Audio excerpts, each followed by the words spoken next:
इस कहानी के माध्यम से मैं आपको अपनी ज़िंदगी की एक ऐसी घटना के बारे में बताने जा रही हूँ, जिसे मैं पीछे छोड़कर आज बहुत आगे आ चुकी हूँ।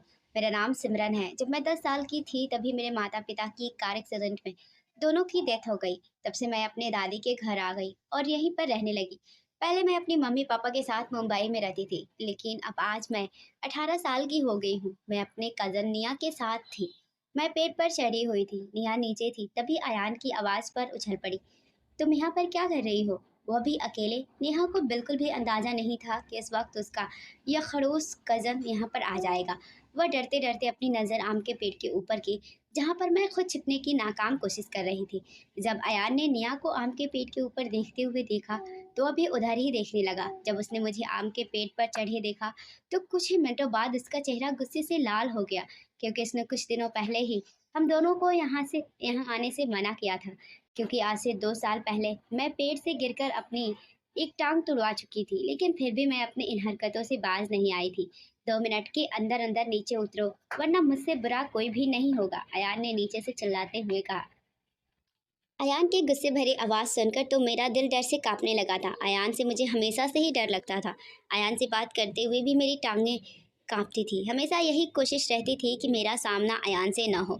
इसकी वजह अयान की आँखें थीं। मुझे देखकर अयान की आँखों में एक अलग चमक आ जाती थी। ये बात मैं कई दफ़ा महसूस कर चुकी थी। यही वजह थी कि मैं अयान के सामने जाने से कतराती थी, जबकि बाकी के कज़न अयान से बहुत ही अच्छे से बात कर लिया करते थे। अयान को देखकर जैसे मैं उतरना ही भूल गई थी। वह नीचे खड़ा मुसलसल मुझे ही घूरे जा रहा था और कहने लगा कि तुम नीचे उतरती हो या फिर मैं ऊपर आऊँ। मैं हकलाते हुए धीमी आवाज़ में बोली, मैं उतरती हूँ, पहले आप उधर घूम जाइए। ये सुनकर अयान कुछ समझ नहीं पाया और जब उसे की बात समझ आई तो हैरानी से अयान का मुंह खुला का खुला रह गया और कहने लगा, क्या मतलब है तुम्हारा? तभी निया बोली, अरे भाई, आपके सामने नीचे उतरने में उसे शर्म आ रही है, आप साइड में जाकर खड़े हो जाइए, फिर ये नीचे उतरेगी। अयान की मुश्किल को आसान करते हुए निया ने कहा। अयान ने एक बार फिर और अपनी गुस्सैली नज़रों से हम दोनों को देखा और अपना चेहरा दूसरी तरफ मोड़कर खड़ा हो गया। मैं जल्दी जल्दी पेड़ से उतरी और निया को इशारा करके हम दोनों वहां से रफू चक्कर हो गए। लेकिन काफ़ी देर तक अयान अपना मुंह दूसरी तरफ घुमाए वहीं खड़ा था। काफ़ी देर हो जाने के बाद अयान ने निया को आवाज़ दी, लेकिन जब उसे इधर से कोई जवाब नहीं मिला तो उसे समझते देर नहीं लगी कि हम दोनों ने उसे बेवकूफ़ बना दिया है। अब उसे खुद पर ही गुस्सा आ रहा था, क्योंकि हम दोनों का क्लास लेने का मौका वह खुद अपने ही हाथों से गंवा चुका था। अब बयान घर के अंदर आने की बजाय बाहर चला गया, क्योंकि उसे अपने एक दोस्त से मिलने जाना था। दूसरी तरफ मुझे बहुत ज़्यादा ही डर लग रहा था और समझ नहीं आ रहा था कि मैं अयान का सामना अब कैसे करूँगी, क्योंकि वह मुझे ज़रूर रोकेगा और मेरी इस हरकत की वजह पूछेगा।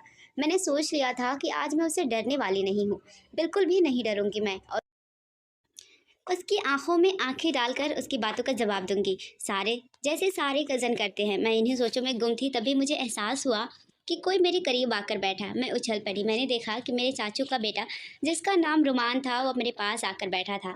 मैंने उससे कहा, मैंने कितनी बार कहा है कि तुम मुझे ऐसे डराया ना करो, पहले ही तो मेरा एक छोटा सा दिल है और तुम्हारी इन हरकतों की वजह से कहीं और भी बंद ना हो जाए। मैंने मुंह बनाते हुए रुमान से कहा। तो रुमान बोला, लो जी, अब मैं क्या गलती कर दी? मैं तो अपने ही घर में अपने ही सोफे पर आकर बैठा, वो भी अपनी मर्जी से। इसमें भी मैडम को दिक्कत है? अगर तुम्हें इतना ही दिक्कत है तो तुम बेशक यहाँ से चली जाओ। रुमान ने मुझे एक लफ्ज़ों में जवाब दिया। मुझे रुमान की बदतमीजी से सख्त नफरत थी।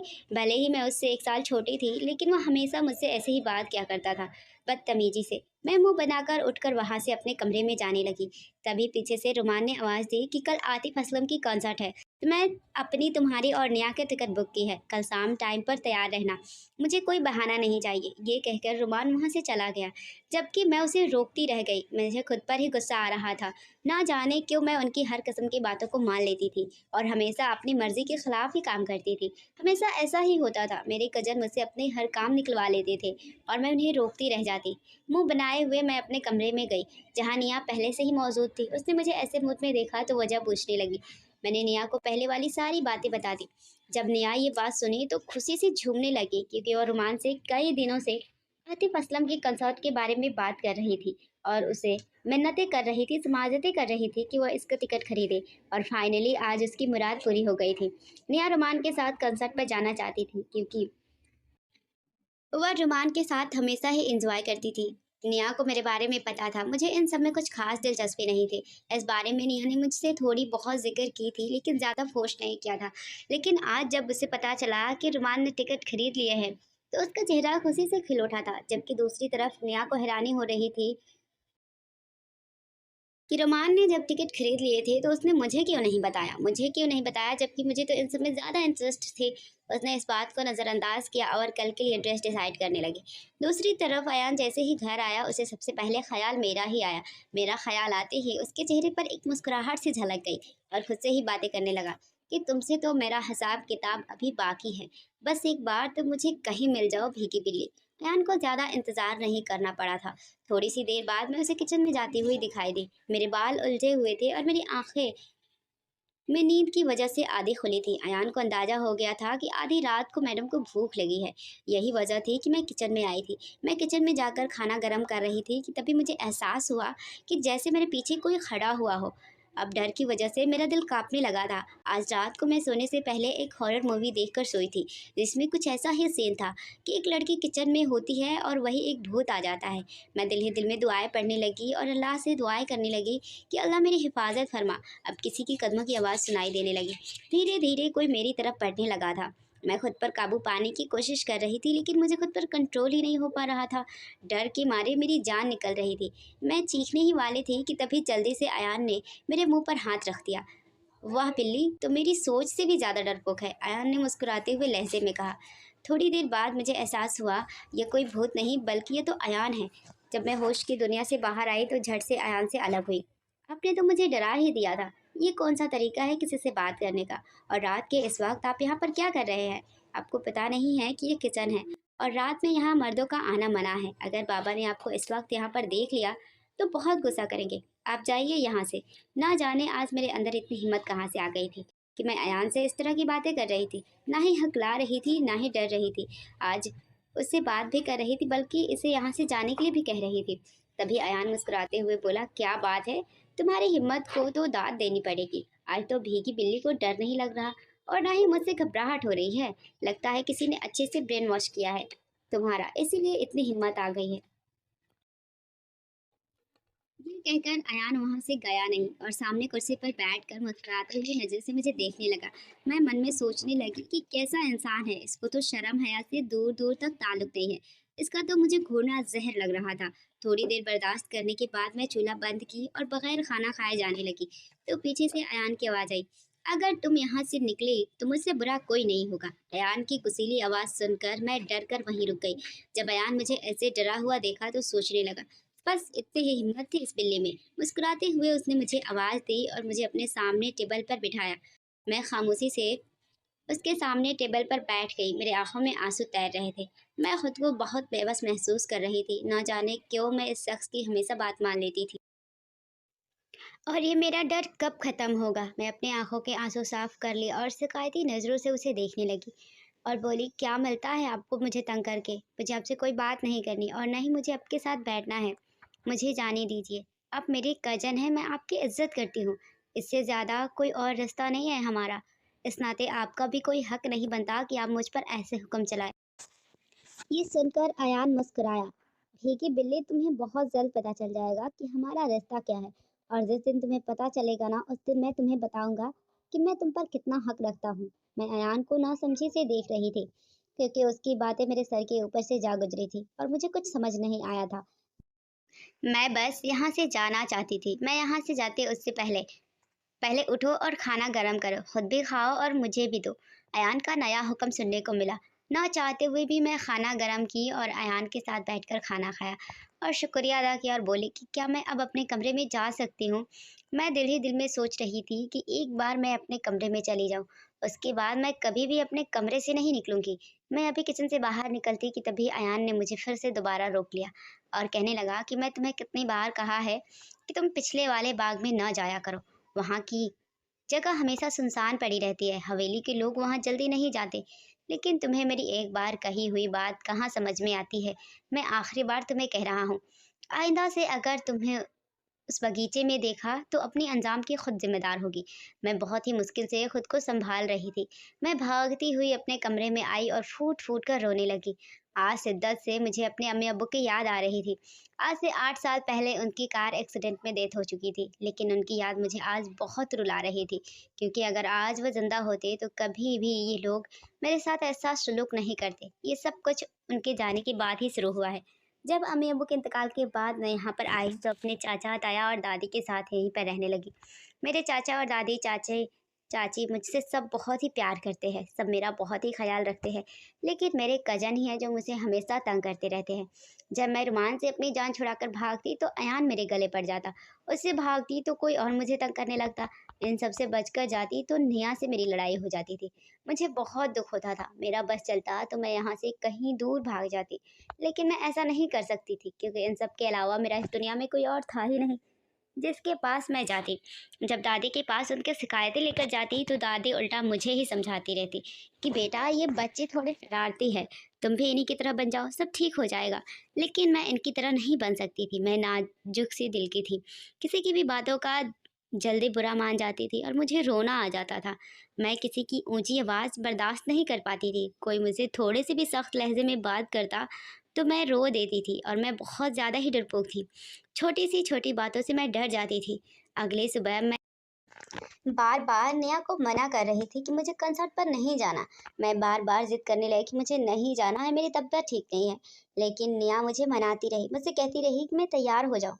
लेकिन जब मैं अपनी ज़िद नहीं छोड़ी, तो मुझे छोड़कर वह तैयार होने लगी। पूरे 5 बजे रुमान हमें लेने के लिए हमारे कमरे में आ गया था। जब उसने देखा कि नेहा तैयार खड़ी है और मैं बिस्तर पर चादर ओढ़े लेटी हूँ, तो उसका दिमाग खराब हो गया।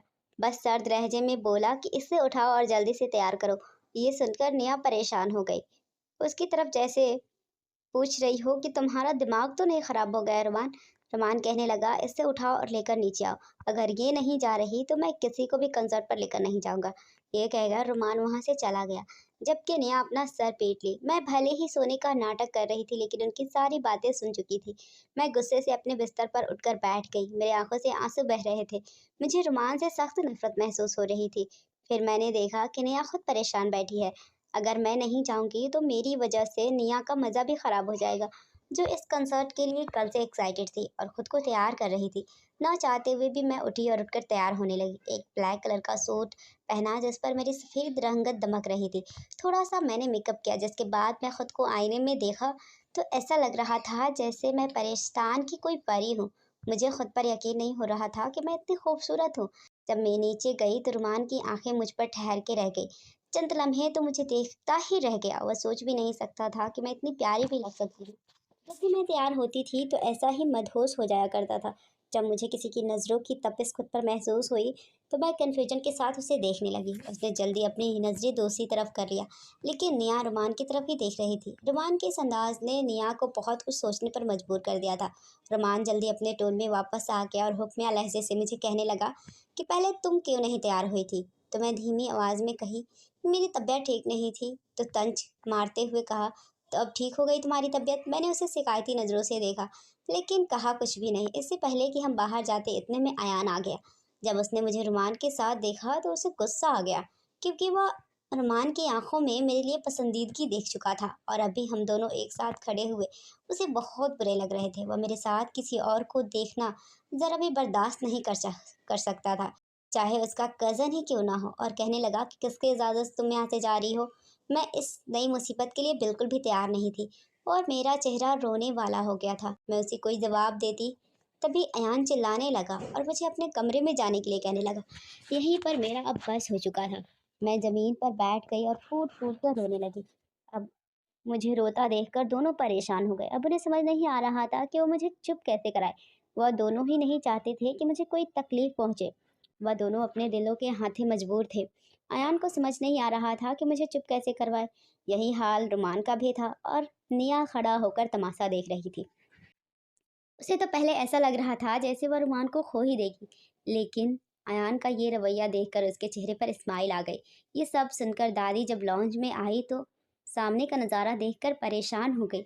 जब दादी ने मुझसे वजह पूछी तो मैं सब कुछ बता दी। उसके बाद उन्होंने अयान को डांटा और फिर हम तीनों कंसर्ट पर वापस चले गए। इस बीच रुमान की मुस्कुराहट तो रुकने का नाम ही नहीं ले रही थी।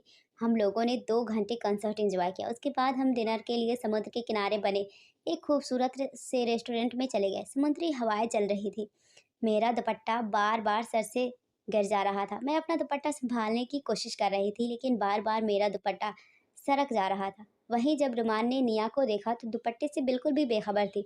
उसने गुस्से से निया से कहा कि जल्दी से दुपट्टा अपने सर पर लो, वरना तुम्हें यहीं पर छोड़कर मैं चला जाऊँगा।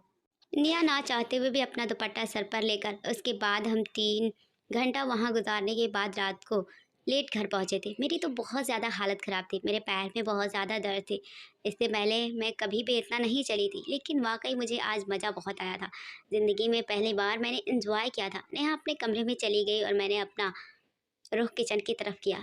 दिन में मैंने कुछ स्नैक्स बनवाए थे, मेरा वही दिल कर रहा था खाने को। तभी मुझे रुमान की आवाज़ आई, तुम इतना ज़्यादा खाती हो लेकिन तुम्हें लगता नहीं है। वैसे मज़े हैं तो तुम्हारे। मैंने उसे कोई जवाब नहीं दिया और उसे अपने कमरे में जाने के लिए कहा। उसने भी मुझसे कोई बहस नहीं की और अपने कमरे में चला गया। वैसे भी आज बहुत थक गया था और उसे नींद भी ज़्यादा आ रही थी। वो अपनी नींद में कोई कंप्रोमाइज़ भी नहीं करता था, इसीलिए आज वो मुझसे बिना बहस किए अपने कमरे में चला गया।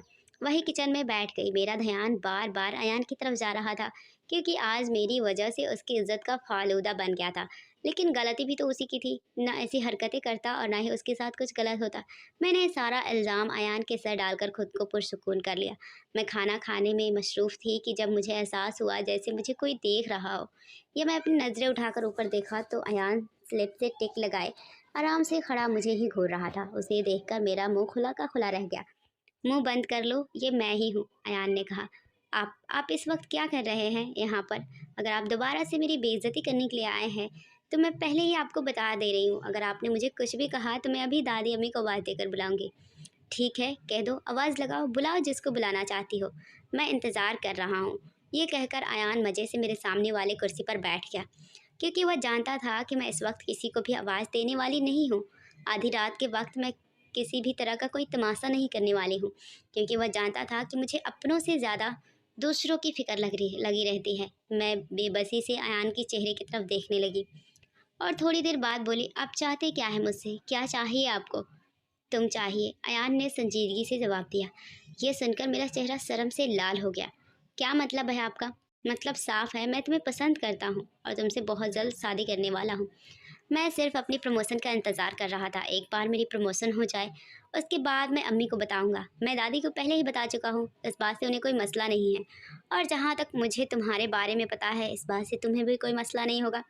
मुझे परेशानी है, मुझे आपसे शादी नहीं करनी। इससे पहले कि अयान अपनी बात मुकम्मल करता, मैं अयान की बात काट दी। मेरी बात सुनकर अयान को कोई फ़र्क नहीं पड़ा। कहने लगा कि यहाँ बात तुम्हारे चाहने या ना चाहने की नहीं हो रही है, यहाँ पर बात हो रही है मेरी। और यहाँ पर मैं जो चाहता हूँ वही होता है। मैं दोबारा से रोने ही वाली थी कि तभी अयान मुझे चुप करा दिया। बोला, यार देखो, तुम अब रोना मत।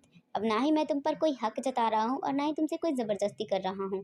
ना ही मैं तुम्हें अपना कोई फैसला सुना रहा हूँ, बल्कि मैं तुम्हें ये बता रहा हूँ कि मैं तुम्हें पसंद करता हूँ। आज से नहीं, बल्कि बचपन से। बल्कि तब से जब से तुम मेरे घर पर आई हो, तभी से मैं तुम्हें बहुत ही ज़्यादा पसंद करता हूँ और शादी भी तुम्हीं से करना चाहता हूँ। और जहाँ तक बात है तुम्हें तंग करने की, तो मैं सिर्फ तुमसे बात करने के लिए तुम्हें तंग करता हूँ, क्योंकि मुझे तुमसे बात करना अच्छा लगता है। मुझे अपनी फीलिंग्स बतानी नहीं आती। कैसे किसी को अपनी फीलिंग्स बताई जाती है? ना ही मुझे प्रपोज़ करना आता है। मैं तुम्हें अपनाना चाहता हूँ, अपनी ज़िंदगी का हिस्सा बनाना चाहता हूँ, अपने दुख सुख का साथी बनाना चाहता हूँ। उम्मीद करता हूँ कि तुम मेरी बात समझ गई होगी, और अगर नहीं समझी होगी तो इस चीज़ के लिए राज़ी कर लो। मैं तुम्हें 3 दिन देता हूँ, तुम्हारे पास 3 दिन है। इसके अलावा तुम्हारे पास और कोई ऑप्शन नहीं है। मैं तुम्हें यहाँ से कहीं भी नहीं जाने दूँगा। तुम्हारे ज़िंदगी में कोई और शख्स आ ही नहीं सकता। अगर कोई आएगा तो वो सिर्फ़ अयान ही आएगा। ये कहकर अयान वहाँ से चला गया, जबकि मैं वहाँ काफ़ी देर तक बैठी रही। मेरा दिल तेज़ी से धड़क रहा था और मेरा चेहरा लाल हो गया था। मैंने ऐसा कभी भी नहीं सोचा था। मैं तो यही समझ रही थी कि अयान मुझे नापसंद करता है, इसीलिए वो मुझे इतना तंग करता है। मुझे क्या पता था कि वो मुझसे मोहब्बत करता है। दूसरों के बारे में अंदाज़ा लगाने में मैं एक बार फिर चूक गई थी। मैंने अपने दिल को टटोलना शुरू किया, जहाँ पर हल्की-हल्की फुहार पड़ रही थी। पहली बार मेरा दिल किसी मर्द के नाम पर धड़का था, और वह था सिर्फ़ अयान। एक बड़ी-सी मुस्कुराहट मेरे चेहरे पर फैल गई। उसके बाद उठकर मैं अपने कमरे में चली गई। सारी रात मैं सोने की कोशिश करती रही, लेकिन नींद तो मेरी आँखों से कोसों दूर थी। काफ़ी देर बाद मुझे नींद आई और पता ही नहीं चला कि मैं कब सो गई। अक्सर मैं सुबह 6 बजे ही उठ जाया करती थी, लेकिन उस दिन मैं लेट उठी थी। घर के तमाम लोग परेशान थे क्योंकि इससे पहले ऐसा कभी भी नहीं हुआ था। बारी बारी से वह मेरी हाल पूछने लगे। मैंने उन्हें तसल्लियाँ दी और कहा कि रात को लेट आँख लगी थी, इसीलिए सुबह जल्दी नहीं उठ पाई। फिर जब मैं अयान की तरफ देखी तो मुझे ही देख रहा था। मैंने जल्दी से अपनी नज़रें नीचे कर ली और खाने की तरफ मुतवज्जा हुई। उसी वक्त अयान के चेहरे पर भी मुस्कुराहट फैली हुई थी। थोड़ी देर बाद अयान खाना खाकर वहाँ से चला गया। अयान के जाते ही मुझे ऐसा लगा जैसे चारों तरफ वीरानी छा गई है। यह मेरा मोहब्बत की तरफ बढ़ने वाला पहला कदम था। अगले दिन मैं बाग में झूले पर बैठी हल्का हल्का झूला झूल रही थी। तभी अचानक से झूला रुक गया। मैं डर के मारे चिल्लाने ही वाली थी कि तभी आवाज़ आई, मेहरबानी करके मैडम, आज चिल्लाने की ज़रूरत नहीं है। अयान की आवाज़ सुनकर मैं फ़ौरन ही झूले से उतर गई। वो मेरे पीछे ही खड़ा था। मैं उसके सामने सर झुकाकर खड़ी हो गई, क्योंकि कुछ दिन पहले ही अयान ने मुझे इस बाग में आने से मना किया था। मुझे शदीद अपनी गलती का एहसास हुआ। अयान के कुछ कहने से पहले ही मैंने अपना सर सामने झुका लिया।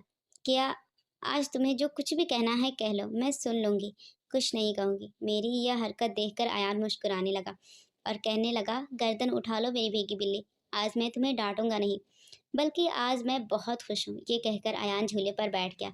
मुझे समझ नहीं आ रहा था कि मैं क्या करूँ। मैं वहाँ से जाने लगी। तभी अयान की आवाज़ आई। जहाँ तक मुझे पता है, जब कोई आपको बताए कि आज मैं बहुत खुश हूँ तो उससे उसकी खुशी की वजह पूछी जाती है। यूँ महफिल से उठकर ऐसे नहीं जाते। ये सुनकर मैं कंफ्यूज हो रही थी, क्योंकि आज से पहले कभी भी ऐसे नॉर्मल लहजे में अयान ने मुझसे बात नहीं करी। और अयान के बताने से मालूम हुआ कि अयान ने अपनी अम्मी और दादी से मेरे और अपनी शादी की बात कर ली है। अगर इस बात पर वह दोनों राजी भी हो गए हैं। ये सुनकर मेरे चेहरे पर एक मुस्कुराहट सी आ गई। अयान मेरे बदलते हुए रंग को देख रहा था। अब उसे मैं अपने दिल की बेहद करीब लगने लगी थी। अब मैं यहाँ से जाऊँ, मैं अयान से इजाज़त मांगते हुए कहा। नहीं, अभी नहीं, अभी तो मेरे सवाल जवाब का एक सेशन बाकी रहते हैं। मैं ना समझी से उसे देख रही थी। अब मैं कंफ्यूज हो रही थी। उसने मुझसे पूछा कि मैं तुम्हें कैसा लगता हूँ। तो मैं उल्टा अयान से पूछा कि सच बताना है या झूठ। तो अयान कहने लगा, बिल्कुल सच। अगर पहले की बात करूँ तो आप मुझे पहले बिल्कुल जहर लगते थे, लेकिन पता नहीं क्यों अब अच्छे लगने लगे हैं। मैं सादगी से जवाब दिया। मेरी मासूमियत पर अयान मुस्कुराने लगा। इसके आगे अयान कुछ और कहता कि तभी निया मुझे बुलाने के लिए वहाँ आ गई और मैं ना चाहते हुए भी निया के साथ चली गई। कुछ दिनों बाद घर में सबको मालूम हो चुका था कि मेरा और अयान का निकाह होने वाला है। ये बात जब रुमान को पता चली तो उसने बड़ा बवाल मचाया।